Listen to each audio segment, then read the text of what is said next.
Nous savons qu'au XIIe et XIIIe siècle, l'Église était dans une grande crise, un désordre moral, et François est en fait celui qui sauve l'Église.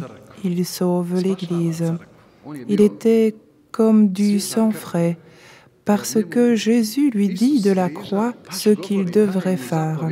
François répare mon Église, qui, comme tu peux le voir, tombe en ruine. François fait vraiment cela avec ses frères. C'est pourquoi certains disent que si un saint François naissait tous les 100 ans, tout le monde se sauverait. François vit réellement la perfection humaine. On l'appelle Alter Christus, un autre Christ. Ce qui est intéressant, c'est qu'il est ivre du Christ. Et c'est pourquoi François est comme une arme entre les mains du Christ. Il est la main tendue de Dieu. Et c'est pourquoi François est acceptable pour tous, pour tous les peuples et pour toute religion sans distinction. François est acceptable parce qu'il est l'image vivante du Christ. Et il n'est pas étonnant qu'ici, en Herzégovine, il y ait la Frama, la jeunesse franciscaine, dans la plupart de nos paroisses franciscaines, et elle fleurit et grandit depuis plus de 30 ans. François est toujours à la mode. Il est toujours moderne car en fait, il est une image du Christ vivant et pourtant François n'est qu'un être humain.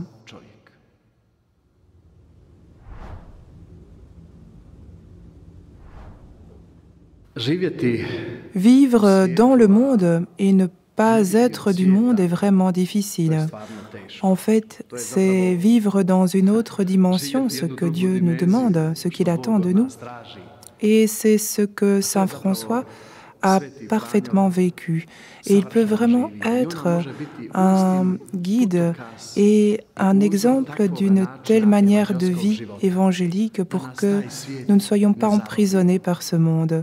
François n'a pas été emprisonné par ce monde parce que Dieu lui a accordé 2 grandes grâces pour lesquelles il a prié toute sa vie. Il a prié pour que Dieu lui donne la grâce de sentir cet amour que le Christ sur la croix avait pour l'homme et cette souffrance du Christ à travers laquelle il a versé son sang pour l'homme. François est vraiment parvenu à cela. Jésus était vraiment le commencement et la fin de sa vie. François se réjouissait chaque fois qu'il entendait le nom de Jésus. Quand il assistait à la Sainte Messe, au moment de la consécration, de la prière eucharistique, il était ému, il tremblait, c'était comme si tout l'univers tremblait à ce moment-là. Combien il aimait ce Jésus. Quand on le voit dans le cantique des créatures où il bénit, il loue pour l'eau, pour le feu, où il loue tout ce qui est vivant, tout ce qui a été créé. Une personne qui ne connaîtrait pas saint François imaginerait qu'il était un bohème, un homme qui se promène dans la nature et ressent tout cela. Mais en fait, quand François chante ce cantique, quand il loue tout ce qui a été créé sur la terre, il est déjà aveugle. Il est déjà très malade. Mais c'est précisément cette grâce que Dieu lui a donnée qui lui permet de surpasser les maladies et les problèmes du monde. Et c'est pourquoi il vit dans cette dimension évangélique à laquelle Jésus nous appelle.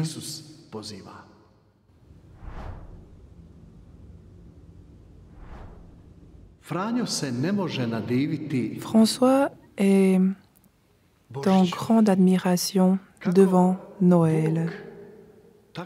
Comment Dieu, qui est si grand, si puissant, tout-puissant, vient comme un enfant. Et un enfant est petit, il pleure, il est faible. Quand tu vois un enfant, tu as envie de le caresser, de lui sourire, de le prendre dans tes bras. Et c'est une chose qui fascinait François, cette humilité divine, où quand François voit le très saint sacrement, il ne peut que s'émerveiller de cette simplicité divine. Tu peux regarder Jésus dans un morceau de pain, tu peux l'admirer, tu peux le manger, le recevoir. C'est si beau, c'est tellement bouleversant. Et ce fut la base pour qu'il soit si humble, petit comme le Christ. Et voilà pourquoi ce nom d'ordre des frères mineurs, les petits frères, cela nous dit tout.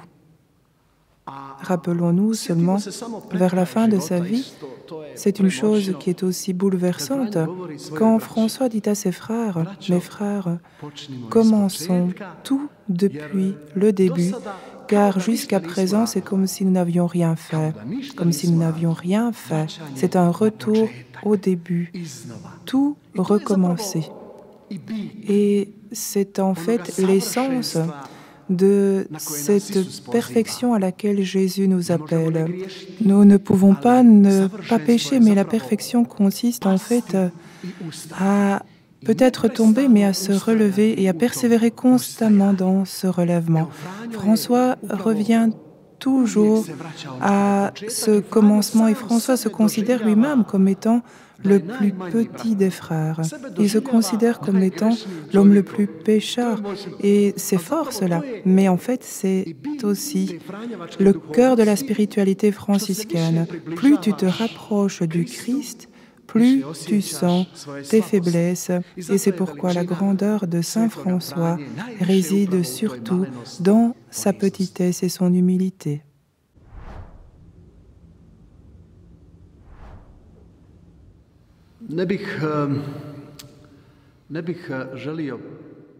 Je ne voudrais pas discuter de l'état actuel des relations envers l'être humain, envers la nature, mais ce qui vraiment m'enthousiasme chez Saint François, c'est sa relation envers ce qui est vivant et ce qui ne l'est pas, envers l'être humain et envers les choses ordinaires, envers la nature. François voit un don en tout. Il voit une grâce en tout. Il voit une rencontre en tout. Pour François, il n'y a pas de hasard. Tout ce qui arrive est le plan de salut de Dieu. Certains franciscologues utilisent un terme pour décrire son regard et disent que c'est du panenthéisme. Donc François voit le bien en tout. En tout, il voit le bien. En chaque être humain, en chaque frère, il voit l'image de Dieu en chaque être humain. C'est pourquoi François n'ose pas juger parce qu'il ressent ses limites. Il ressent son état de péché et il regarde l'être humain à travers cela. En fait, cette approche franciscaine est merveilleuse. Quand tu ne juges personne, tu ne juges rien et c'est pourquoi il est à juste titre le protecteur de l'écologie, de la nature et de tout ce qui est vivant et non vivant.